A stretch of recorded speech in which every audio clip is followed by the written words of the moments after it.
Jadi kalau misalnya paleolitik itu hampir sama dengan reptilian gitu ya. Reptilian limbik, cuman kalau reptilian itu kan lebih ke lebih ke individu masing-masing. Kalau misalnya paleolimbik itu lebih ke bagaimana seseorang itu di dalam lingkungan, gitu, respon seseorang di dalam lingkungannya.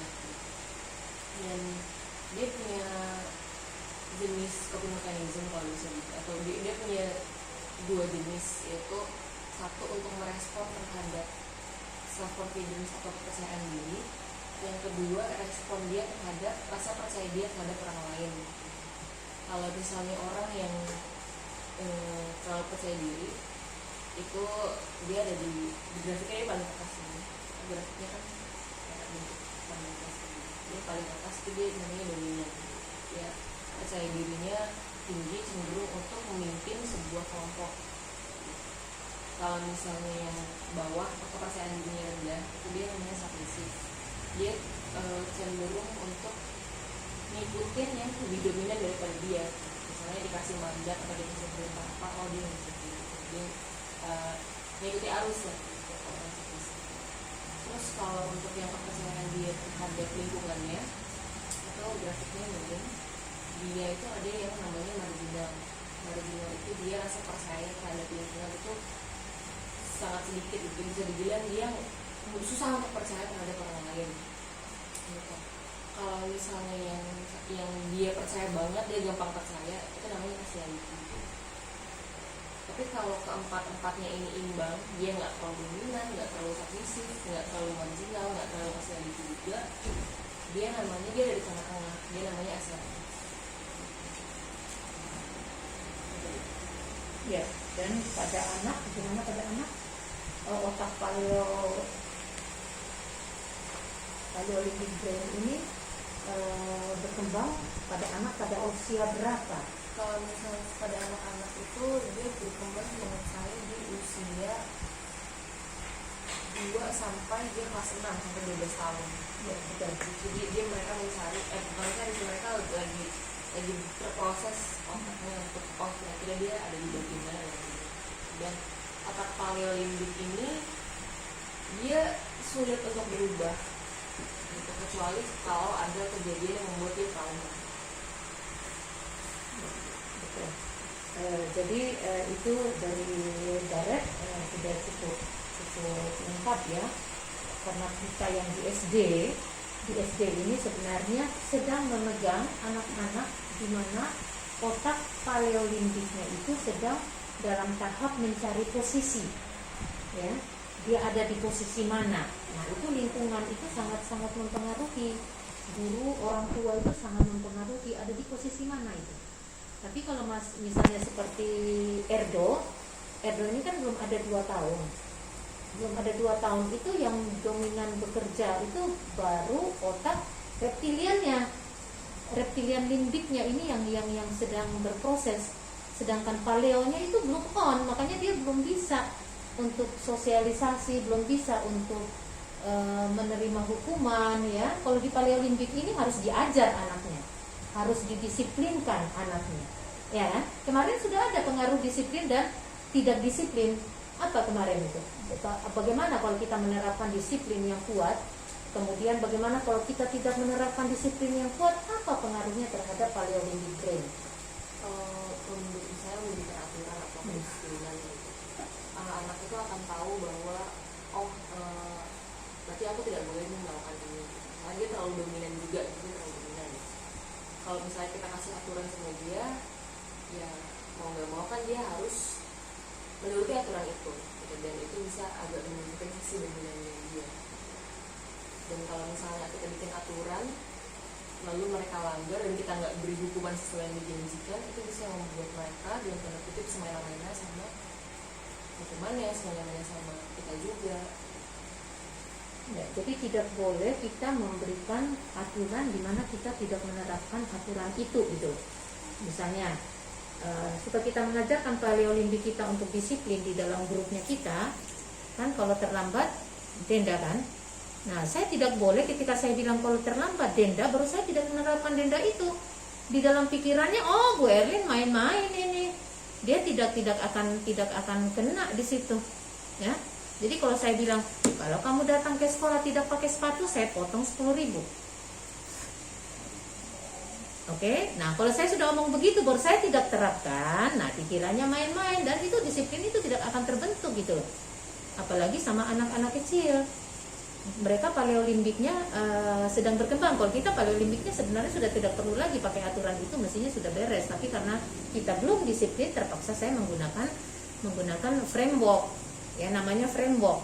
Supaya paleolimbiknya itu bekerja dengan baik, ada 3 yang harus kita kerjakan. Apa saja? Kemarin juga sudah dibahas. Yang satu membuat kerangka kegiatan Ya. atau Pengaturan. itu. Yang kedua itu. Yang kedua biarkan mereka bereksperimen. Oh iya, biarkan mereka bereksplorasi, mencari menemukan apa ya, hal-hal baru, ya, hal-hal baru, jati diri baru. bisa explore. Kemudian ketiga, Yang ketiga, supaya tidak ada trauma ketika jangan paleolimbiknya. jangan memarahi mereka di depan kelas atau di depan orang lain. Jadi itu yang nggak boleh, ya. Untuk guru-guru ini kan untuk orang tua dan guru kan. Nah, anak yang dalam usia 2 sampai 12 tahun itu kita apa yang harus kita kerjakan, apa yang tidak boleh kita kerjakan, itu tadi yang baru diterangkan sama sama Gareth. Pertama harus apa? Dikasih framework, aturan. Misalnya Ella malam jam 9 HP harus di kamarnya saya. Supaya apa? Supaya Ella tidak sepanjang malam main game atau sosial media dan pagi itu dia nggak bisa bangun. Nah, kalau saya hanya menerapkan aturan itu 1 kali, 2 kali, tidak seterusnya, nah itu paleolimbiknya dia jadi error. Dia merasa ini main-main, aturan main-main. Sekarang nggak ada aturan main-main. Itu harus saya terapkan supaya lurus ininya. Kemudian ada lagi kemarin, itu ya. Kemudian apa lagi tadi ya? Saya baru framework. Kasih kesempatan dia eksplorasi. Misalnya kamu tolong eksplorasi Montessori online, ya. Nah, saya harus kasih kesempatan kamu untuk belajar Montessori online itu seperti apa, kamu main gamenya, supaya apa nanti kamu bisa mengajarkan kembali. Ya, saya seharusnya tidak boleh lagi intervensi, kamu harus eksplor sendiri itu. Kamu dapat apa? Saya tinggal tanya begitu. Sally dapat apa dari situ? Nah, Sally baru cerita ke saya. Kamu juga bereksplorasi, tapi kalau eksplorasinya saya lihat masih salah, ya jangan begitu caranya. Ada cara lebih efektif, efisien. Sebenarnya saya nggak boleh sih, karena dia masih dalam tahap eksplor juga ya. Ya Montessori juga kamu masih tahap eksplor ya, masih tahap eksplor. Oke, tidak apa-apa. Kemudian harus disiplin dan tidak disiplin. Disiplin yang terlalu ketat, artinya semua diatur sampai kecil-kecil, ada akibatnya. Apa akibatnya? Anak kurang pede. Ya, satu anak kurang pede, dia selalu ini sudah belum ini miss, ini benar nggak miss? Itu salah satu anak-anak yang kurang pede loh. Dia kalau dia mau bilang misalnya missnya kasih mau, dia lihat dulu dia lihat dulu ini benar mau apa enggak gitu loh. Jadi dia segala sesuatu itu dia harus lihat ke gurunya, lihat ke orang tuanya, minta persetujuan orang tuanya. Dia self confidence-nya itu nggak ada. Dia turun ke submisif anaknya itu. Padahal tujuannya kita selama anak 2 sampai 12 tahun itu kita mengembangkan rasa percaya dirinya anak, ya kan? Itu disiplin yang terlalu keras. Tapi kalau yang tidak disiplin, anaknya menjadi apa? Dia seenak-enaknya. Ya, seenaknya, dan dia bisa menjadi tirani besarnya. Karena apa? Segala sesuatu dia akan menunjukkan bahwa segala sesuatu bisa saya kerjakan. Saya mau kerja apa aja terserah saya. Nah, itu anak yang tidak didisiplinkan oleh orang tuanya. Tidak ada misalnya dia mau sesuatu langsung dikasih. Nah, itu juga nggak boleh. Kalau di sini, kalau dia menginginkan sesuatu, dia harus berjuang. Nah, itu mengajarkan dia juga untuk mandiri, mengajarkan si anak juga untuk mandiri. Tidak semua maunya diturutin gitu loh. Saya mau ini, saya mau HP, langsung dibeliin HP. Saya mau laptop, langsung dibeliin laptop. Saya mau ini, langsung dibeliin. Jadi dia itu tidak ada kemampuan untuk kalau dia ingin sesuatu harusnya kamu begini dulu, kamu kamu kerjakan ini dulu supaya kamu bisa mendapatkan ini. Nah, itu yang terbaiknya. Jadi mulai anak yang kecil-kecil itu harus diajarkan, kalau kamu mau ini, kamu kerjakan dulu yang ini. Kalau kamu tidak kerjakan yang ini, jangan coba-coba memberikan hadiahnya. Karena itu akan merusak paleolimbik si anak juga. Oke ya. Nah, sekarang kemarin juga sudah diterangkan mengenai perbedaan submissive, introversion, dan shyness. Bisa nggak kamu menerangkan? Karena itu di otak yang berbeda ya. Kalau submissiveness itu yang berperan itu adalah si otak paleolimbik. Tapi kalau introversion Ada di prefrontal. neolimbik itu di neolimbik. Sedangkan kalau shyness, Di reptilian. reptilian itu cenderung pada sebuah ketakutan. Neolimbik kan nanti belum kita bahas ya. Nanti introversion sama introvert sama extrovert itu nanti pembahasan di limbik yang berikutnya. Jadi kalau bagaimana mengatasi anak yang submisif?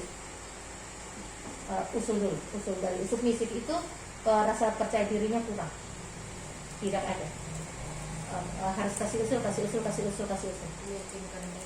Yakinkan mereka. Kamu? Kalau dari saya yang pertama kita dan anaknya dulu apa sih kemauan kita harus perhatikan terus perkembangannya dia. Dia bisa di mana, habis itu kita support. Jadi anaknya bisa Support. Oke, Sally, kalau dapat anak yang dengan rasa kurang percaya diri yang terlalu kecil, apa yang harus kamu lakukan? Pertama, support, terus ajak mereka untuk mencoba Coba, supaya punya rasa percaya diri. ya, percaya dirinya tinggi naik ya. Kalau kamu apa? Lebih dukung sama mereka sih, Bu. Jadi support sama Support ya. cara mereka explore itu bikin gaya pede mereka tinggi. Ya, pede mereka tinggi ya, dan biarkan mereka terkoneksi dengan lingkungannya juga. Mereka belajar, karena paleolimbik itu kan sebenarnya otak bersosialisasi, dan mereka memang sakit sih kalau ini memang tidak semuanya menyenangkan, tapi paleolimbik itu membuat kita itu terkoneksi satu sama lain, kita ada dalam satu grup ya. Kalau introversion bagaimana kamu mengatasi anak yang introvert? Maksud introvert bagaimana? Karena introvert beda dengan submissive. Introvert itu kan dia lebih cenderung, dia mudah untuk secara mental, dia mudah untuk drop atau mudah untuk lelah kalau udah berhubungan dengan orang terlalu banyak gitu. Jadi mungkin caranya menghadapi anak introvert untuk belajar adalah ya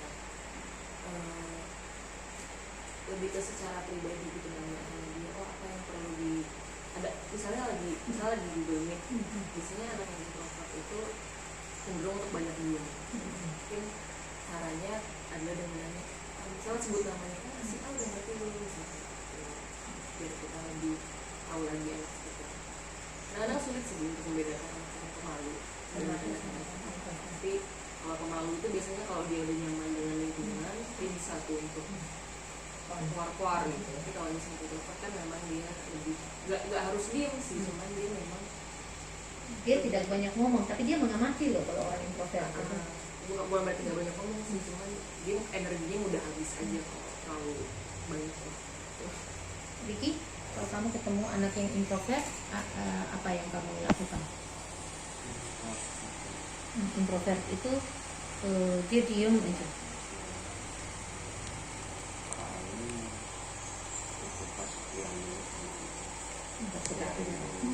tahu dia seperti apa, baru kita mulai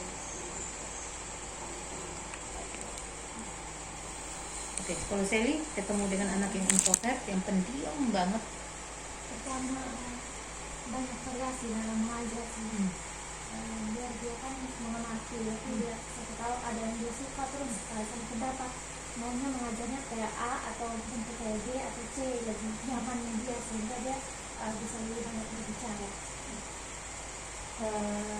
Sally, anak introvert, kamu ketemu anak introvert, apa yang kamu lakukan? Kasih dia ruang. Apa? Kasih dia ruang. Kasih dia ruang. Jadi kita pendekatannya secara personal. Kalau anak yang tadi rekan yang udah bilang dia punya energi. Kalau energi ada kalanya dia bisa berbaur dengan kelompoknya, ada kalanya dia menyingkir supaya maksudnya energi dia stabil lagi. Jadi paling nanti kalau kita kasih dia akses mencari secara personal sama kita, jadi kalau sebenarnya apa dia bisa bagaimana gitu. Tapi kalau seandainya anak yang introvert seperti ini memang susah diidentifikasikan jadi kasih dia ruang personal sama kita supaya kita tahu mengerti dia. Memang introvert ini lebih sulit ya, sama sulitnya anak submisif juga kan harus ditingkatkan kan rasa percaya dirinya. Kalau anak-anak yang submisif kita kan harus meningkatkan support itu kan untuk meningkatkan meningkatkan rasa percaya dirinya dia kan, karena masalah paleolimbik, masalah kurangnya percaya diri, self confidence-nya yang kurang. Kalau di introvert itu kan memang karakternya dia. Ya, karena karakternya dia itu sebenarnya pengamat yang bagus. Kalau orang introvert itu dia tidak banyak ngomong, tapi pengamatan analisisnya itu tajam. Jadi kita itu fokuskan di mereka itu sama dia sukanya apa, dikomunikasikan itu supaya kita tahu dia bakatnya apa. Ya, jadi fokus pada bakat, jangan fokus pada apa yang dia nggak bisa. Jangan suruh dia bicara, jangan suruh dia jangan paksa dia untuk menjadi ekstrovert karena nggak bisa itu, ya kan? Nggak bisa. Yang bisa itu adalah dia suka apa, bakat dia apa. Jadi kita fokus apa yang dia bisa, ya. Kita fokuskan kepada dia bisa apa, itu yang kita gali terus, kita kembangkan, ya. Khusus untuk anak introvert, ya. Di sini.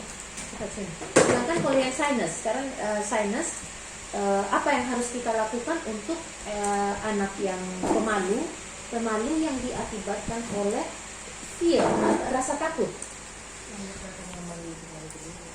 Karena rasa takut itu kan si anak kan merasa ada bahaya kan, dia melihat bahaya padahal bahaya itu tidak ada gitu loh. Kamu apa tadi? Membuat dia merasa nyaman di lingkungan, membuat diri sama anak, Ya. Buat dia yakin bahwa kamu nyaman, kamu aman kok sama ini. Karena dia pada dasarnya tidak merasa aman kan. Jadi yang harus kita singkirkan itu perasaan tidak amannya dia. Dia pemalu, dia menjadi malu itu karena merasa ada bahaya gitu. Orang baru bahaya nih. Jadi reptilian limbiknya yang on.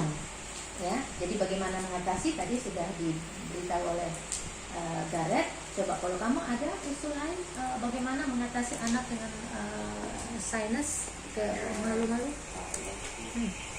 Kebanyakan anak yang mengalami ketakutan pertama karena antara seksual itu tekanan di dalam keluarga juga kan. Jadi kita harus cari tahu solusi apa yang dia rasa, karena ya kalau bahasa rohaninya akan ketakutan dia. Ya memang kalau akibat dari merasa berbahaya itu memang kepahitan. Jadi kita harus cari tahu dulu, setelah itu baru kita kasih solusi buat dia rasa nyaman juga. Jadi kita timbulkan rasa percaya diri kembali. Jadi itu tadi membuat dia pesan pertama yang terpenting, bagaimana dia kita bahwa bukan sesuatu ancaman, sesuatu yang bukan bahaya seperti itu. Pesan pertama lebih penting. Pernah nggak ketemu anak yang pemalu? Pernah ya? Dia nggak malu dia ngumpet, ya. Tapi anak yang saya lihat di sini ya, seperti Galang itu enggak loh. Galang itu punya self confidence yang tinggi loh. Pertama ketemu dia langsung on gitu loh, langsung saya rasa seperti dia itu terikat gitu loh, ada ikatan yang ini. Kalau sama Galang hari-hari seterusnya juga dia nggak ada rasa takut, rasa apa itu nggak ada ya, dia langsung on. Begitu juga dengan Visto, dengan Video, ya kan? Visto Video itu kok langsung on itu loh, bingung saya. Padahal anak itu kalau disuruh masuk sekolah, anak saya aja si Salmon nangis jerit-jerit. Itu dia kan dibawa sama Elis dulu, Elis yang di Rawamangun itu yang jaga salmon. Jadi dia tidak mau masuk di dalam kelas kalau Elis tidak duduk di situ. Begitu Elis keluar, dia nangis jerit-jerit, gurunya tidak bisa membujuk dia. Jadi sampai berapa lama itu Elis itu harus duduk di samping salmon. Aduh, suka begitu. Berarti kamu merasa danger ya? Maksudnya anak-anak tuh dia kenapa cenderung kayak minta orang tua dia merasa nyaman di kelas, mungkin karena itu pernah dari temennya, pernah dibentak gurunya. Jadi seperti rasa ketakutan yang luar biasa gitu loh. Ada rasa ketakutan yang luar biasa di diri anak itu gitu. Tapi beda dengan Ayub. Ayub hari pertama pun langsung dia. Tidak ada rasa takut sama sekali kalau di Ayub. Kalau Salmon enggak. Salmon enggak mau sama sekali masuk sekolah. Ya. Saya pernah kasih masuk juga dia di sekolah negeri. Dia nggak mau masuk kelas, dia di luar aja, dia lihat jajan-jajanan. Ya udah, akhirnya harus balik lagi, harus memang harus dididik sendiri, harus dididik sendiri. Kalau si Ayub kan memang saya sudah pelangi ini saya sudah pegang gitu. Jadi waktu Ayub masuk mungkin karena dia rasa saya ada di situ, jadi dunia ini milikku gitu ya. Nah itu bagaimana ini ya, kalau dari buku untuk mengatasi anak dengan rasa malu, shyness ini, satu, guide them, tuntun mereka, facilitate things, fasilitasi hal-hal yang bisa membuat mereka itu menjadi tidak malu, lalu show them how it's done, tunjukkan ke mereka, guide, kemudian apa lagi tadi? Menunjukkan caranya begini loh, kita harus menunjukkan caranya. Kemudian membuat game untuk mereka. Membuat game itu menghilangkan rasa takut juga. Lalu undang yang teman-teman seumurnya dia. Nah, dengan ada teman yang seumurnya dia tidak merasa rasa takut itu menjadi hilang. Ya, kemudian yang terakhir, jangan mengolok-olok mereka di depan umum. Itu aja. Jadi apa yang harus kita lakukan seperti itu ya. Sudah ya, bisa dapat bisa dapat kesimpulannya dari apa yang kita pelajari hari ini. Bagaimana mengatasi anak dengan submisif, apalagi shyness dan introvert. Sudah dapat ya? Oke, saya coba cek kamu apa yang kamu pahami tadi, bagaimana mengatasi anak dengan rasa submisif, rendah diri, anak yang introvert, sama anak yang malu, shyness.